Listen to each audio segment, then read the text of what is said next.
Number three is this. I am seeing a lot of business people having dinner with their accountant this year. Now, I don't know, you think about yourself like, who would you like to have dinner with, if you had a chance to have dinner with? Some people say, oh, I'd like to have dinner with the president. My wife wants to have dinner with Howard Stern, of all people, right? I am suggesting to people that I talk to, because I can only see this otherwise, is having dinner with your accountant. Why? Because a lot of Pepto-Bismol will be needed after your dinner. Because the big trend that's going on right now is taxes. And in 2012, 2013, and 2014, there is a bunch of taxes coming our way that we need to brace ourselves for. And smart business people are doing planning now to make sure they're avoiding as much of this tax as they can possibly avoid. Not evade, avoid. And let me explain to you what I mean by some of these taxes. In 2012, first of all, and by the way, it was said at the beginning about me not being a very good accountant. I am a CPA. I'm a horrible CPA.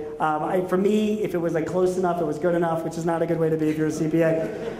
I keep the certification because people get impressed when you're a CPA, and I work so hard to get that CPA, so I do keep it. But whatever I'm telling you tonight, check with your accountant, okay? Please, that's my disclaimer. But here's what I can tell you. W-2 forms in 2012. W-2, you fill them out, they're due February, I believe, right? That's how bad an accountant I am. They're due at the end of February. They now have to disclose how much health benefits that you're paying for your employees. That's a new rule that's got to be on your W-2s. Not sure if you're aware of that or not. Hopefully most people are. If you're not, you got to talk to your accountant about that right away to make sure that's going to be on there, or you're in violation, you're going to be fined. Number two, anyone know what the alternative minimum tax is? Good, because I don't really understand what it is either. The alternative minimum tax is a complicated calculation that was designed for this way. For people that were way smarter than me, that could figure out how not to pay any taxes and were getting away with zero, the government years ago came up with an alternative minimum tax, which was a new way of calculating some type of tax that they would be charged. Fair enough? Well, guess what? That alternative minimum tax expired in 2012. Many provisions of it now have kind of come back. Will you be affected? I don't even know. You should ask your accountant, because there might be some type of alternative minimum tax situation that you're in this year that you've never had to be in before. So when you have dinner with your accountant, besides bringing your Pepto-Bismol, you want to ask him or her, am I subject to any alternative minimum tax stuff? Because I hear this is all coming back in 2012. Number three, Social Security. We've been kind of saying that's the payroll tax. Right now, the normal Social Security withholding is 6.2%. That's what it's supposed to be. Now, because of one of the 87 stimulus plans that went through, it's at 4.2%, right? There's a big debate as to whether that was going to expire at the end of the year. They pushed it back, kicked it ahead to the end of February. If the tax goes back to what it always should have been, 6.2%, then the average person making like 50 grand a year is going to have to pay an extra $1,000 in taxes. Or, let me do the math, if you're making $100,000 a year, $2,000 in taxes is what it'll have to be. It's going to cost you more. So prepare for the fact that your Social Security taxes might go up this year as well, depending on what Congress decides. That's just this year. Here comes into 2013. Now, for unearned, and by the way, most of this applies to you dirty, lowly, you-know-whats, you high-earning people making more than $200,000 a year. Most of this applies to those people. They will have to pay a 2.9% tax on unearned income, brand new. That's to fund health care, right? Health care reform. I'll talk about health care reform in a minute. But that 2.9% tax not only is on all interest and dividends, but it's actually on the gain of sale from your house, too. Now, there's an exclusion, but you know how when you sell your house, you can kind of roll it over into your next house, you don't have to pay any taxes on it? Well, now, starting in 2013, there's going to be a tax if you don't make that exclusion. Itemized, Medicare taxes will go up from 1.45 to 2.35%. Itemized deductions, the floor is now going to be raised from 7.5% of your adjusted gross income to 10.5%. Basically means we're allowed to deduct less in 2013. The Bush tax cuts are the biggie. They expire at the end of 2012. So pay attention to that, because if they go, then that's about a 10% tax increase across the board for everybody if the Bush tax cuts do expire. Now, the best thing that you can probably do is die, because the state taxes are also slated to go up as well. And what estate taxes means is that right now, if you do die, your first $5 million in assets get excluded from any estate taxes. But when that stops, the end of 2012, it's down to the first $1 million. So for a lot of people that have built up some assets or equity or houses or whatever, they're going to be subject to like big time estate taxes if they die. Not that they're really going to care. That's 2014. 2014, is the biggie. That's the healthcare mandate. Now, let me make sure that we're clear about healthcare reform. Healthcare reform is law right now. This is what it is. I speak about healthcare reform. We're not going to go into the details of it tonight, but I just want you to know, as we sit here now, we're all subject to it depending on how many employees that we have. Now, what is this healthcare mandate is about? The Supreme Court's going to rule on this. They're going to hear it in March, and they're going to rule on June. And here's what they're going to rule on. The way the law is now, all of us, everybody in this room, must have healthcare insurance. If we do not have healthcare insurance as individuals, we will be assessed a penalty to pay of $695 or 2% of our adjusted gross income, whichever is higher. So we're going to have to pay. And that doesn't get us healthcare insurance. That's just a penalty that we have to pay. In other words, it's a tax, right? And employers, if you've got more than 50 people employed and you don't offer healthcare, you're going to have to pay, at some point, $2,000 an employee as a penalty, which is a tax. It's being levied by the government, right? That's coming in 2014. Now, some people are arguing in front of the Supreme Court right now that this is unconstitutional. The government can't require you to pay and blah, blah, blah. It's fine. Whatever side you believe, Republican, Democrat, how you feel on this issue, the bottom line is this. It's law right now, so you got to be thinking about it, because guys are thinking about this right now. Is this something that we have to consider as a tax and also as a business thing for our employees when we're going to have health care insurance or not? But the bottom line is this. 2014, that'll be more new taxes coming up. So my advice to many people is have dinner with your accountant. Just a couple more trends I want to share with you. I like having a few favorite metrics, and I learned this from some smart guys. Now, I'm not talking, this is not, you can learn all of this at West Liberty about accounts receivable turnover and profitability and gross profit. I'm talking about other stuff. I am talking about economic metrics to give us an idea of where the economy is going. Why? Because this is where we make the big bucks. We're responsible, right? So the smart guys are looking ahead 2, 3, 4 years from now, and they're seeing where the economy, making decisions now that's going to affect us a few years from now. So they're looking overall. When I was at the Phillies game, that famous Phillies World Series in 2008, that was when the stock market was dropping 800 points every day. I was wondering how could all these people be so happy when we're all so poor? At that time, and things looked so bad for the economy in 2008, you would think that things would be really depressing. But one guy told me a metric that kind of saved me. And that metric was this, the Baltic Dry Index. Does anybody know what the Baltic Dry Index is? Has anybody ever heard of it? You look like you know. Maybe you know. Anybody here know what the Baltic Dry Index is or ever heard of it? Because it's something we should all know. The Baltic Dry Index is this.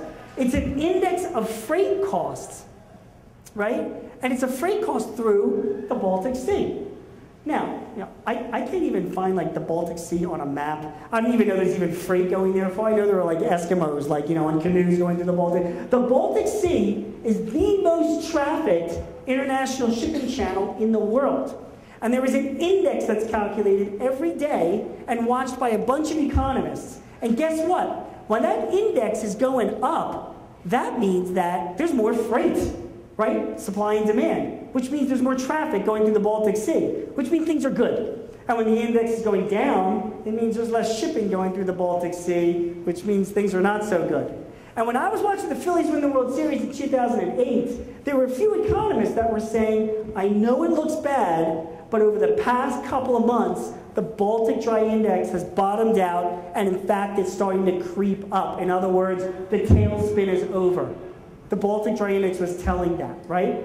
So have a metric like that. The Baltic Dry Index is something that kind of gives you an indication of where things are going. How about another one? You want to have a consumer confidence. Some people like to track what consumer confidence industry, it's done by the Conference Board. It comes out the last Tuesday of every month. The Consumer Confidence Index is based on a statistical sampling of 5,000 consumers in the country.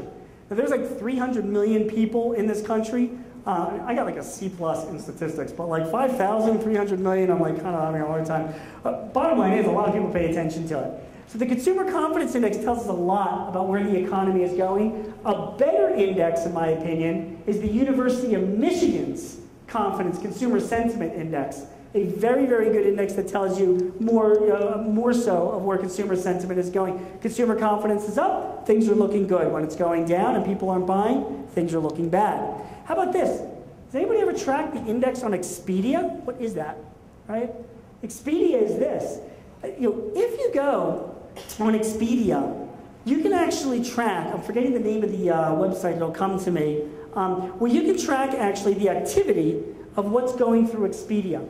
The more active that Expedia is, the more popular, the more people are traveling, the more money that they're spending. So if you find any web tools that go behind the scenes and look at Expedia's activity, it will tell you a lot about the action that Expedia is doing. It gives you an indication of where the country is, where the economy is going, because people are spending more money on travel, personal spending, and business travel. The Institute of Supply Managers Purchasing Index is another great metric to follow. That also tells you how much people are buying. It's done every single month, and it mirrors the way the economy is going. How about this one? I only need two more. The Dow Jones Economic Sentiment Index. This index, and these are not indexes that you hear in the mainstream media, this index is done by Dow Jones. It has nothing to do with any kind of quantifiable dollars or cents. The Dow Jones Economic Sentiment, Dow Jones hires, they must have like 100 kids working in the bowel of the Dow Jones building down on Wall Street, and all they're doing is they're monitoring the economic sentiment that's going on in the media. Buy, sell, high, low, build, sell, good, bad. They're monitoring all of that. And they're putting all of that economic sentiment, all of those words from all these media sites into what must be some kind of a kick-butt spreadsheet, let me tell you. And it spews out every month the Dow Jones Economic Sentiment Index. And then they graph it. And you can see, as it's going up, GDP in the economy actually tracks it behind it. It tells you in advance of how the economy is doing. And one final shout-out that I got to give, because how could I not? The Aruba Diebold Scotty Business Conditions Index. That's done by our friends in the Philadelphia Fed, so I got to give a shout out to those guys. And this index is the index of all indexes. It tracks a whole bunch of data from a whole bunch of different sources all together in one index to show what overall national business conditions are. Also very, very well tracks what the economy is doing. Now, just so you know, Baltic Dry Index is looking good over the past couple of months. Consumer confidence has not been good up until late. Expedia has been looking good, purchasing has been looking good, economic sentiment and business conditions still very much behind what they were before the recession had started, so we still have a ways to go. So have a favorite index smart business people are doing. Now, if you don't like anywhere of these indexes, you can choose Alan Greenspan. His favorite, Alan Greenspan, former chief of the Fed, favorite index is the Men's Underwear Index, which is published by the men's underwear industry. Why? Because when the index is going down, it means the economy is going down, and when it's going up, the economy is getting better. Why? Because men tend to spend more money on underwear, guys, you know what I'm talking about, during a good economy, and less in a down economy. We just turn them inside out. So Greenspan likes that one. There's the divorce index as well. Now, who would guess if the economy is good, do you think that, or actually a rising divorce index, do you think that's indicative of a good economy or a bad economy? A good economy. That's exactly right. So when the divorce index is going up, that means it's a good economy. Why? Because in a bad economy, the spouse is sitting around waiting for the asset value to go up, and then zoom, right? So bear in mind that the divorce index is something. There's also the RV index is something that people like to watch because people like to buy RVs, right? Recreational vehicles in good times. Have a favorite metric. Follow a couple of them so that you've got an idea what's going on. What's reported in the national media, whether it's the unemployment rate or GDP or interest or inflation, the big four, they tell you something, but they don't tell you everything. They're looking back. They're not looking forward. We as business owners have to look forward.